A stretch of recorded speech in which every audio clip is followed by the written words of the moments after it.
Okay, welcome back to the vlog. Yes, I'm sitting in the middle of an empty room on the floor. It's both good and bad. It's good because this is my second property that I've gotten for my short-term rental business. It's bad because I have to read today because we are staying disciplined, but I don't have any furniture to do it on. However, we're gonna make this work because we need to be consistent. So, I could have just skipped it for the day because I'm doing stuff around the house, but I'm not gonna do that. So let me find where we were at and we're gonna jump into it. Okay, all right, okay. So if the visual bothers you, put your phone down, look away from your computer, just listen to the audio, okay? Just listen to the audio. I apologize. Beds are in the background, pillows are on the floor. Just try to get past it, okay? All right, so we are on chapter 7, special bars and early warning system, and we're jumping into using the trading range as a tool, okay? So the length of the price bar, the trading range, plays a role in the special bar configurations such as spikes. When the trading range also has meaning in its own right, back up, but hold on. Let me just start over. Okay. The length of the price bar, the trading range, plays a role in the special bar configurations such as spikes, but the trading range also has meaning in its own right. As I defined in the trading range section earlier in this chapter, the trading range is the difference between the high and the low. If you see a security that has been averaging a $3 high-low range, and suddenly it starts trading consistently in the $5 range, something happened, no matter where the opens and closes are. The following sections discuss how you can utilize the trading range. Paying attention to a changing range. When the market conditions change, the average trading range is sometimes the first aspect of the price behavior to change. A change in the high-low range, which you can see in figure 7-7, usually precedes or accompanies a change in the direction or slope of a trend. Take note, it's often a leading indicator. Range expansion is a lengthening of the price bars over time. The high-low range is getting wider and usually suggests a continuation pattern. Range contraction is a shortening of the price bars. The high-low range is getting narrower and suggests that a trend reversal may be coming soon. A change in the size of the bars, range expansion or contraction, doesn't tell you anything about the existing direction of the price move. The range can expand or contract in both uptrends or downtrends, so that's a warning. Determining the meaning of a range change. As a general rule, an expanding range is a continuation pattern, and a contracting range suggests that a trend reversal is impending. Sometimes your only clue to a shift in market sentiment about your security is a change in the high-low range, but check for these confirming conditions as well. Volume. Look to see whether the volume is rising or shrinking. Rising volume. More people are trading the security, or existing traders are taking bigger positions. This rising volume usually accompanies range expansion and is an excellent indication of an accelerating trend. The acceleration can be in either direction, up or down. If you see an expansion of the range and it fails to have an accompanying rise in volume, you have a mystery and need to look at some other indicators like momentum. Okay, shrinking volume. Fewer people are in the market for the security, or existing traders are reducing their allocations to the security. Falling volume often accompanies range contraction. Open-close position. Here's an outline of the 4 possible open-close combinations and what they likely mean. Expanding range, higher closes. So this is the first one. Buyers are excited about the prospect of the prices going higher still.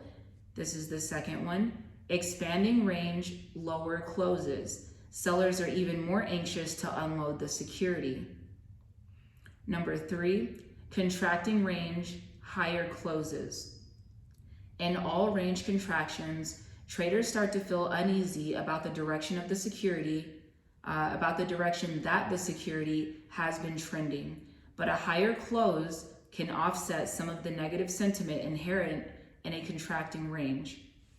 Okay, and lastly, contracting range, lower closes. This combination is doubly negative. Okay, so contracting range and lower closes. Okay, so this combination is doubly negative. Traders may not be causing lower lows, but they're unloading at or near the close, forcing it lower. Range contraction usually means that activity is drying up and volume is low.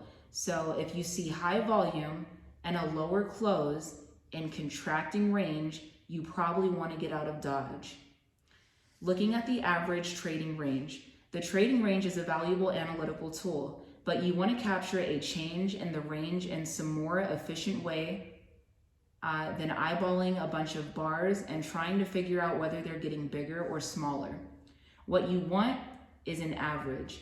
You know what an average is. You measure 10 of something, add up the measurements and divide by 10. If you have 10 days worth of high-low ranges that add up to $32, you know that the average daily trading range for the 10-day period was $3.20. Remember, the average trading range is one of the best tools around for keeping your sanity and perspective. If you know that the average daily trading range is $3.20, the most you can expect to make on this security in a single day is $3.20. And that's assuming that you could buy at the exact low and sell at the exact high, and assuming that it's an average day. When your broker, your brother-in-law, or an email solicitation says you can make $500 in the next month in a specific security, you can use the average range to judge whether it's even remotely possible. If the security moves up by its full average $3.20 range every day with no pullbacks for the entire 22 days in a trading month, your gain would be $70.40.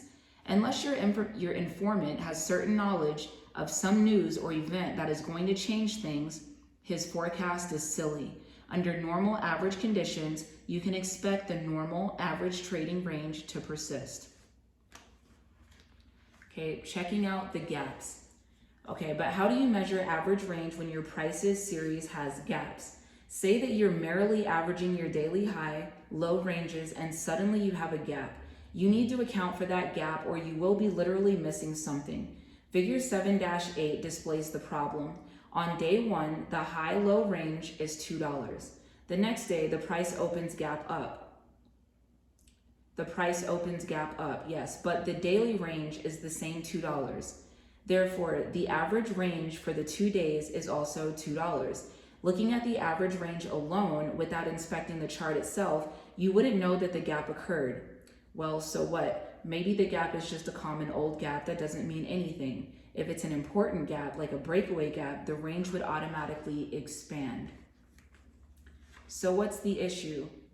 The reason you need to account for the gap is that it often precedes a longer-term change in the range, which is what you're looking for. If you measure each day separately and average those numbers, the range looks the same from day to day. For the first 2 days in figure 7-8 though, the range is usually from the low on day 1 at $1 to the high on day 2 at $7 or a $6 range. So in short, the range doubled, but the averaging process doesn't capture this change. In fact, if the range on day 2 had been smaller, say $1.50, the average would be less than $2. Just looking at the average range on a numerical basis, you would think that the range had contracted. Exactly the opposite of what really happened. Okay, discovering the average true range. If you want to make a trading decision based on a change in the average trading range, you need to adjust the averaging process to account for possible gaps. You do this by starting at the most important component of the price bar, the close. As a rule, to calculate the true range today after a gap, you start from the close on the day before and end at today's high. You're substituting the first day's close for the second day's open in order to incorporate the gap.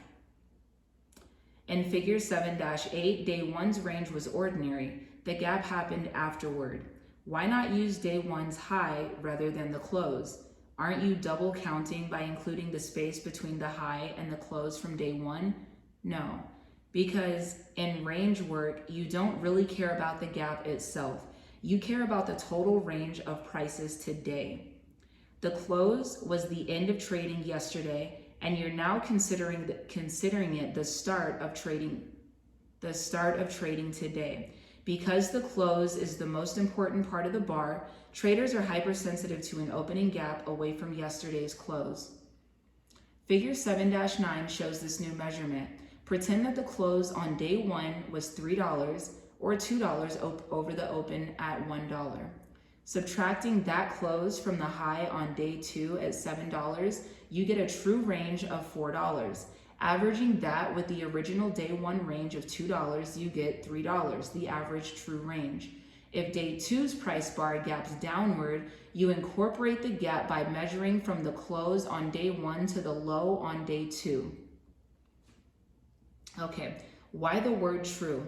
Because the inventor of the idea, J. Wells Wilder Jr., selected this word. The average true range is sometimes called Wilder's average true range, or simply ATR. ATR is generally shown as a 14-day moving average, although you're welcome to fiddle with the number of periods. The bigger the shift in the size of range, the bigger the trading opportunity or warning to exit.